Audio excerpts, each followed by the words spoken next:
तो question number 30 है। Question में कह रहा है कि एफ के सांतत्य की जांच कीजिए जहां एफ निम्नलिखित प्रकार से परिभाषित है। आसान सा क्वेश्चन है ये भी। आपको क्या दे रखे हैं यहाँ पे कि जब एक्स का मान 0 के बराबर नहीं है तब हमारा फंक्शन है sign x minus cos x, ठीक।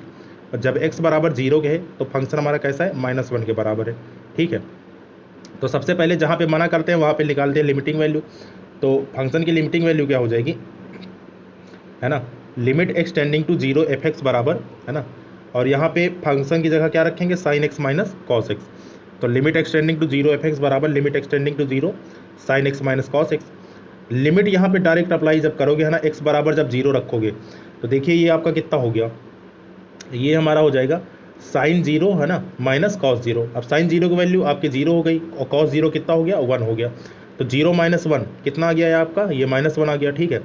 एक्स बराबर 0 पर फंक्शन की वैल्यू आपको क्वेश्चन में दे रखी है, ठीक है। जब एक्स का मान 0 है तो जो हमारा फंक्शन है वो हमें दिया है कितना, एक्स बराबर 0 पर हमें -1 के बराबर दिया है, ठीक है। तो यहाँ पर जब -1 के बराबर हम लोग रखेंगे तो ये हमारी फंक्शनल वैल्यू कितनी आ गई, -1 आ गई। तो अब आप देख सकते हैं कि लिमिटिंग वैल्यू और फंक्शनल वैल्यू दोनों आपस में क्या है, दोनों आपस में बराबर है। तो इसका मतलब क्या है कि फलन हमारा एक्स बराबर 0 पर कैसा है, सतत है, ठीक। तो ये था आसान सा क्वेश्चन। अगला देखते हैं। क्वेश्चन में कहा गया कि यदि एफ एक्स बराबर एक्स स्क्वायर प्लस 1 जब एक्स की वैल्यू 1 के बराबर नहीं है, एफ एक्स बराबर 3 जब एक्स बराबर 1 है, तो ज्ञात कीजिए कि एफ एक्स बिंदु एक्स बराबर 1 पर सतत है अथवा असतत है, ठीक है। ये जो शब्द में ये चीज़ लिखें, ठीक है, इसको अगर हम फंक्शन के रूप में लिखें तो देखो एफ एक्स बराबर आपका होगा एक्स स्क्वायर प्लस 1 जब एक्स क्या है, डज नॉट इक्वल टू 1 है ना। तो ये हमने लिख लिया। अच्छा, दूसरी चीज़ क्या दे रखे हैं, एफ एक्स बराबर आपका 3 है, ठीक। तो ये एफ एक्स बराबर किसके, 3 के। जब एक्स बराबर कितना है, एक्स बराबर 1 है। तो हमें क्या करना है, हमें एक्स बराबर 1 पर, ठीक है, एक्स बराबर 1 पर सतत है अथवा असतत है इसकी जांच करनी है। तो ठीक है भाई, निकालते हैं यहाँ पे। तो देखो जहाँ पे मना कर रहा है, क्योंकि हमें 1 पे निकालना भी है और 1 पे यहाँ क्वेश्चन में मना भी कर रहा है, ठीक है। तो हम क्या करेंगे, लिमिटिंग वैल्यू सबसे पहले निकालेंगे। तो लिमिटिंग वैल्यू जब आप निकालोगे तो limit extending to 1 F x बराबर लिमिट एक्सटेंडिंग टू 1 और फंक्शन की वैल्यू क्या है, एक्स स्क्वायर प्लस 1। तो यहाँ पे क्या रख दिया गया, एक्स स्क्वायर प्लस 1 रख के सॉल्व करेंगे। तो डायरेक्ट यहाँ पे जब लिमिट की वैल्यू रखोगे तो 1 एक्स की जगह 1 रखे आप, तो 1 का स्क्वायर और प्लस में कितना 1, तो 1 का स्क्वायर 1 हुआ और 1 + 1 कितना हो गया, ये आपका कितना आ गया, 2 आ गया। तो मतलब लिमिटिंग वैल्यू हमारी 2 आ चुकी है, ठीक है। एक्स बराबर 1 पर जो फंक्शन की वैल्यू वो किसके बराबर है, एक्स बराबर 1 पर जो फंक्शनल वैल्यू है वो 3 के बराबर है। तो आप देख सकते हैं कि लिमिटिंग वैल्यू 2 और फंक्शनल वैल्यू किसके बराबर, 3 के बराबर है। तो दोनों आपस में बराबर नहीं है ना, दोनों क्या है, आपस में बराबर नहीं, इसलिए फलन एक्स बराबर 1 पर क्या हो गया, असतत हो गया, मतलब डिसकंटिन्यूअस हो गया, ठीक। तो ये चीज़ हमें यहाँ पे शो करना था। नेक्स्ट क्वेश्चन देखते हैं। तो क्वेश्चन नंबर 6 है, ठीक है, सॉरी क्वेश्चन नंबर 33 है यहाँ पे कि फलन एफ एक्स की एक्स बराबर 1 पर सातत्य का परीक्षण कीजिए जब आपको कंडीशन ये दी है, जब x का मान 0 और 1 के बीच में, तो 1 + x², x ग्रेटर देन 1 के लिए कितना है, 1 - x है, ठीक है। तो x बराबर 1 पर सबसे पहले निकालते हैं क्या, लेफ्ट हैंड लिमिट निकालते हैं, है ना। तो लेफ्ट हैंड लिमिट जब निकालोगे तो limit extending to 1 negative F x बराबर limit extending to 0 f1 - h, ये हमने रख लिया। फंक्शन हमारा कैसा है, फंक्शन है हमारा 1 + x²। तो x की जगह हमें क्या रखना है, x की जगह हमें रखना पड़ेगा क्या, 1 - h। तो जब x की जगह आप 1 - h रखोगे तो देखिए ये कितना हो गया, ये हमारा हो गया 1 प्लस और 1 - h का होल स्क्वायर, ठीक है, ये हमने लिख लिया। लिमिट आपकी क्या चल रही है, एक्सटेंडिंग टू 0 में चल रही है। तो h का मान यहाँ पे जब 0 पुट करोगे तो 1 + 1 - 0 का स्क्वायर, 1 - 0 आपका 1 हुआ और 1 + 1 मिलके कितना हो गया, ये आपका 2 आ गया। मतलब कि LHL आपका कितना आ चुका है, 2 आ चुका है। चेक करते हैं यहाँ पे राइट हैंड लिमिट। तो राइट हैंड लिमिट जब यहाँ पे निकालेंगे तो limit extending to 1 + f x बराबर लिमिट एक्सटेंडिंग टू 0 कितना हो गया, f1 + h के बराबर हो गया, ठीक है। तो limit extending to 0 f1 + h। तो अब यहाँ पे देखो जब x का मान 1 से बड़ा है ना, 1 प्लस है, 1 से अधिक है, तो 1 से अधिक के लिए फंक्शन हमारा क्या परिभाषित है, जब x का मान 1 से ज़्यादा है तो 1 से ज़्यादा के लिए हमारा 1 - x परिभाषित है। तो 1 माइनस और x की जगह आपने क्या रखेंगे, है ना, क्या रखेंगे, 1 + h रखेंगे, ठीक है। तो ये हो गया हमारा कितना, 1 - 1, ठीक है। और प्लस में h की जगह यहाँ पे लिमिट जब अप्लाई किए तो h का मान कितना आएगा, h का मान 0 आएगा। तो यहाँ पे जब 0 रखा तो 1 + 0 आपका 1 हुआ और 1 - 1 ये कट के कितना हो जाएगा, 0 आ जाएगा। तो अब देख सकते हैं यहाँ की LHL आपका 2 के बराबर है, राइट हैंड लिमिट हमारा 0 के बराबर है, दोनों चीज़ें आपस में बराबर नहीं है, इसलिए x बराबर 1 पर फंक्शन कैसा है हमारा, डिसकंटिन्यूअस फंक्शन, ठीक, असतत है। ये है क्वेश्चन। अब आते हैं इंपॉर्टेंट क्वेश्चन पे, ठीक है। ये के के मान निकालने वाले क्वेश्चन, ठीक है, ये अपने आप में इंपॉर्टेंट होते हैं। तो क्वेश्चन में कहा गया है कि 34 से 37 तक में के मानों को ज्ञात कीजिए ताकि प्रदत्त फलन निर्दिष्ट बिंदु पर सतत हो। मतलब जो आपको पॉइंट दिया यहाँ पे क्वेश्चन में कंटिन्यूअस आपको दे रखे हैं। ये इंपॉर्टेंट क्वेश्चन है, ठीक है, ये काफ़ी बार आपको अनसॉल्व में देखने को मिल जाएगा और ये पूछा भी जाता है ना। तो क्वेश्चन में कहा गया है कि f(x) बराबर आपका दिया है k cos x बटे पाई माइनस 2x जब x does not equal to pi by 2 के है, और जब x बराबर पाई बाई 2 के है तो फंक्शन हमारा किसके बराबर है, 3 के बराबर है। द्वारा परिभाषित फलन x बराबर पाई बाई 2 पर, x बराबर पाई बाई 2 पर का मतलब ये हुआ कि x बराबर पाई बाई 2 पर ये क्या है, आपका कंटिन्यूअस फंक्शन है, सतत फलन है, ठीक है, ये चीज़ है। तो चलिए सॉल्व करते हैं इसको। तो सबसे पहले हमें पता है कि जहाँ पे मना करते हैं, ठीक है, जिस पॉइंट पर आपको रोका जा रहा है वहीं पर हम लोग इसकी लिमिटिंग वैल्यू निकालते हैं। तो लिमिटिंग वैल्यू जब आप निकालोगे तो ये किसके बराबर होगा, limit extending to pi by 2 F) बराबर limit extending to pi by 2, और एफ(x) की जगह क्या रखोगे, एफ(x) की जगह रखोगे k cos x बटे पाई माइनस 2x। तो ये आपने एफ(x) की जगह रखा, ठीक है, तो एफ(x) की जगह आपने रखा k cos x, ठीक है, बटे पाई माइनस 2x, और लिमिट आपकी क्या चल रही है, लिमिट चल रही है कितनी, x tending to pi by 2। तो अब ये सिंपल सा लिमिट का क्वेश्चन बचा, ठीक है। तो सबसे पहले हम लोग यहाँ पे पाई बाई 2 रख के चेक करते हैं कि ये किस रूप में जा रहा है, ठीक है।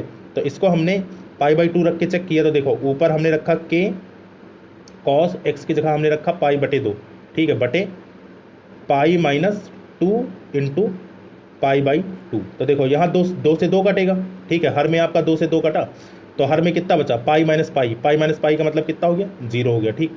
ऊपर देखिए कितना बचा, कॉस पाई बाई 2, जो कॉस पाई बाई 2 मतलब कॉस 90 का मान कितना होता है, 0 होता है, तो k इंटू 0 कितना आ गया, 0 आ गया। तो मतलब कि ये जो हमें देखने को मिल रहा है, ये कौन सा रूप देखने को मिल रहा है, 0/0 फॉर्म देखने को मिल रहा है, ठीक। अब हमने आपको बताया है कि कभी भी क्वेश्चन में आपका 0/0 या फिर अगर इनफाइनाइट बटे इनफाइनाइट आए तो हम लोग एल हॉस्पिटल रूल से, ठीक है, जो क्या कहते हैं कि इस लिमिट को सॉल्व कर सकते हैं, है ना। कंडीशन क्या रहनी चाहिए, 0/0 या फिर इनफाइनाइट बटे इनफाइनाइट। तो अब जरा देखो यहाँ पे, क्योंकि ये 0/0 रूप में है तो हम क्या कर सकते हैं, यहाँ पे एल हॉस्पिटल रूल लगा सकते हैं, ठीक है। तो एल हॉस्पिटल रूल क्या कहता है कि अंश और हर में आप क्या कर देंगे, डिफरेंशिएशन कर देंगे, ठीक है, अवकलन कर देंगे, किसके रिस्पेक्ट में, जिसके रिस्पेक्ट में यहाँ पे लिमिट चल रही हो। तो क्योंकि लिमिट यहाँ x के रिस्पेक्ट में चल रही है तो इसलिए हम d/dx करेंगे, है ना, x के सापेक्ष ऊपर और नीचे अवकलन कर देंगे, ठीक। तो d/dx of k cos x ये हमने लिख लिया, बटे d/dx of pi minus 2x, ठीक है, ये हमने लिख लिया। अब इसके बाद देखो, तो limit extending to pi by 2, है ना, जब k और cos x का डिफ्रेंसिएशन किया तो cos थीटा का डिफ्रेंसिएशन क्या होता है, माइनस साइन एक्स, ठीक, सॉरी माइनस साइन थीटा। तो क्योंकि यहाँ पे x है तो k cos x का डिफ्रेंसिएशन क्या हो जाएगा, माइनस k साइन x, ठीक, k तो कांस्टेंट है, k आपका बाहर हो गया, और cos x का अवकलन माइनस साइन x, ठीक, ये हो गया। अच्छा, नीचे जब अवकलन करोगे तो पाई कैसा है हमारा, एक कांस्टेंट है, तो पाई का अवकलन क्या हो गया, 0 हो गया, और माइनस 2 इंटू एक्स, और x का डिफ्रेंसिएशन क्या हो जाएगा, 2 हो जाएगा। तो मतलब कि हमारा कितना आ गया, माइनस k साइन x बटे माइनस 2, ठीक है। तो ये आपका माइनस से माइनस कैंसिल हो गया, ठीक है, और हमने यहाँ पे लिमिट अप्लाई कर दी, ठीक, ये जो x की वैल्यू पाई बाई 2 है हमने यहाँ पे रख दिया, तो कितना आ गया, minus k sine pi by 2 upon minus 2। Sine pi by 2 की वैल्यू कितनी होती है, 1 के बराबर होती है, तो माइनस k बटे माइनस 2 अर्थात कितना आ गया, k बटे 2 आ गया। मतलब कि लिमिटिंग वैल्यू हमारी कितनी आ चुकी है, k/2 आ चुकी है, ठीक है। अब निकाल लेते हैं फंक्शनल वैल्यू। तो फंक्शन की वैल्यू देखो आपको दे रखे हैं, ठीक है, फंक्शन की वैल्यू हमें कितनी दी है क्वेश्चन में, ये हम देखेंगे। तो फंक्शन की वैल्यू हमें जो दिए हैं, ये हमें दिए हैं कितना, x बराबर पाई बाई 2 पर कितना है, 3 है, पहली चीज़। दूसरी चीज़, फलन x बराबर पाई बाई 2 पर सतत है, ठीक है, ये भी हमें क्वेश्चन में दिया है। तो देखिए अब, तो यहाँ पर जब हम रखेंगे इसको, तो यहाँ पर हमने रख लिया कि functional value at x equal to pi by 2 कितना दिए हमें, 3 के बराबर दिया है। अब क्योंकि दिया गया फलन x बराबर पाई बाई 2 पर सतत है, तो अगर इस बिंदु पर सतत है तो इसका मतलब कि इस बिंदु पर लिमिटिंग वैल्यू फंक्शनल वैल्यू आपस में क्या होंगी, बराबर होंगी, ठीक है। और वो बराबर किसके हैं, 3 के हैं। तो लिमिटिंग वैल्यू जो हमने अभी अभी निकाला वो कितना निकाला, k/2। तो k/2 बराबर 3 के, या फिर k बराबर किसके आ गया, 3 दूनी 6 के। तो ये था हमारा किसका मान, k का मान हो गया है ना। तो इस तरीके से इस क्वेश्चन को हमने सॉल्व किया। अगला देखते हैं क्वेश्चन नंबर 35। क्वेश्चन नंबर 35 में कह रहा है कि f(x) बराबर आपका दिया kx², जब x का मान 2 से छोटा या बराबर है, और जब x का मान 2 से बड़ा है तो हमें फंक्शन का मान कितना दिया, 3 दिया है। और आगे कह रहे हैं कि द्वारा परिभाषित फलन x बराबर π/2 पर क्या है, सतत है। ठीक है, ये हमें क्वेश्चन में दे रखे हैं। चलिए भाई, तो सबसे पहले कैलकुलेट करते हैं क्या, लेफ्ट हैंड लिमिट।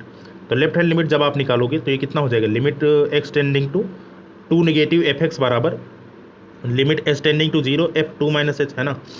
तो अब जरा देखो यहाँ पे ध्यान से, लिमिट s टेंडिंग टू 0 है ना, f2 - h। तो जब x का मान 2 से कम है तो फंक्शन हमारा कैसा है, kx²। तो kx² में x बराबर आप क्या रखोगे, ठीक है, x की जगह आप रखोगे 2 - h। तो ये कितना हो जाएगा, k ब्रैकेट में 2 - h का स्क्वायर। ठीक, k ब्रैकेट में 2 - h का स्क्वायर। तो वही चीज़ यहाँ पे रखी गई है।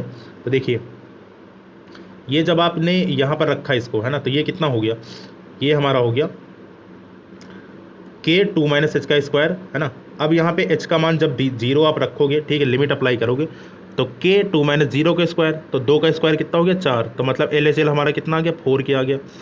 राइट हैंड लिमिट निकाल लेते हैं। तो राइट हैंड लिमिट जब आप निकालोगे तो limit x tending to 2 positive f(x) बराबर लिमिट s टेंडिंग टू 0 कितना हो गया, f2 + h हो गया। तो 2 से अधिक के लिए फंक्शन का मान कितना दिया है, 2 से अधिक के लिए फंक्शन का मान 3 के बराबर दिया है। तो मतलब यहाँ पे डायरेक्टली क्या रखोगे, 3 रखोगे। अब क्योंकि यहाँ पे h का कोई भी पद नहीं है ना, तो इसलिए ये लिमिट अप्लाई नहीं होगी, तो इसका मान डायरेक्ट कितना आ जाएगा, 3 के बराबर आ जाएगा। ये हो गया। तो left hand limit, right hand limit, ये निकल गया। अब निकाल लेते हैं वैल्यू ऑफ फंक्शन। ठीक, कहाँ पर, x बराबर 2 पर। तो x बराबर 2 पर फंक्शनल वैल्यू जब निकालोगे तो देखिए x बराबर 2 के लिए फंक्शन हमारा परिभाषित है kx²। तो इस kx² में x बराबर 2 आपको पुट करना है। ठीक है, तो ये हमने लिख लिया। f2 बराबर कितना हो गया, k और इंटू 2 का स्क्वायर, तो 2 का स्क्वायर कितना हो गया, 4। तो कितना आ गया, ये 4 के आ गया। ठीक है, फंक्शनल वैल्यू किसके बराबर आ गई, 4k के बराबर आ गई।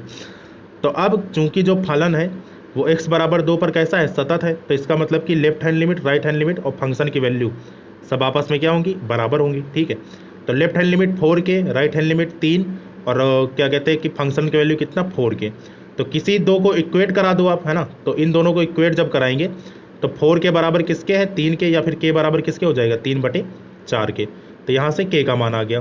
तो इस प्रकार से ये हमने दोनों क्वेश्चन देख लिए। अब जो बचे हुए 2 क्वेश्चन है, ठीक है, उसमें हिंट आप सुन लो, और ये क्वेश्चन आपको अपने आप से करके लाना है। तो क्वेश्चन नंबर 36 और क्वेश्चन नंबर 37 ये आपका होमवर्क रहेगा, है ना। x बराबर पाई पर ये वाला फंक्शन हमारा कंटिन्यूअस है, और x बराबर 5 पर हमारा ये वाला फंक्शन कंटिन्यूअस है। तो मतलब कि इसका LHL RHL आप निकालोगे कहाँ पर, पाई पर, और इसका left hand right hand limit निकालोगे किस पर, 5 पर। ठीक, तब ये क्वेश्चन आपके दोनों हो जाएंगे और इसका आंसर भी आ जाएगा। एक क्वेश्चन आपका बच रहा है यहाँ पर, क्वेश्चन नंबर 32। ठीक है, तो इसके लिए परेशान मत होना। ये जो क्वेश्चन है ये आगे आने वाली प्रश्नावली का है। ठीक है, जो अगली प्रश्नावली आपकी आएगी, ठीक है, वहाँ पर इसको करवा दिया जाएगा, क्योंकि ये जो क्वेश्चन है ये हमारा डिफरेंशियबिलिटी टॉपिक का है। ठीक, अवकलनीयता का। और अभी हम क्या पढ़ रहे हैं, अभी हम पढ़ रहे हैं सततता। ठीक है, अभी हम सततता पढ़ रहे हैं और ये अवकलनीयता टॉपिक का है।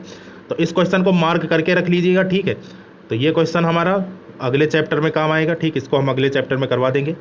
तो बाकी आज कहाँ तक हुआ, आज 37 तक हो गया, यहाँ तक आप कंप्लीट कर लेंगे। एक लेक्चर और आएगा, ठीक है, कल, और उसमें हम क्या करेंगे कि इस प्रश्नावली को पूरा 46 तक कंप्लीट कर देंगे। ठीक है, तो यहीं पर आज इसको रखते हैं। ठीक, तो आज के लिए इतना ही रखते हैं, और बाकी इसका होमवर्क आप कर लीजिएगा। ठीक है, आसान से क्वेश्चन है, ये हो जाएगा। ठीक, तो मिलते हैं नेक्स्ट सेशन में, तब तक के लिए थैंक यू सो मच।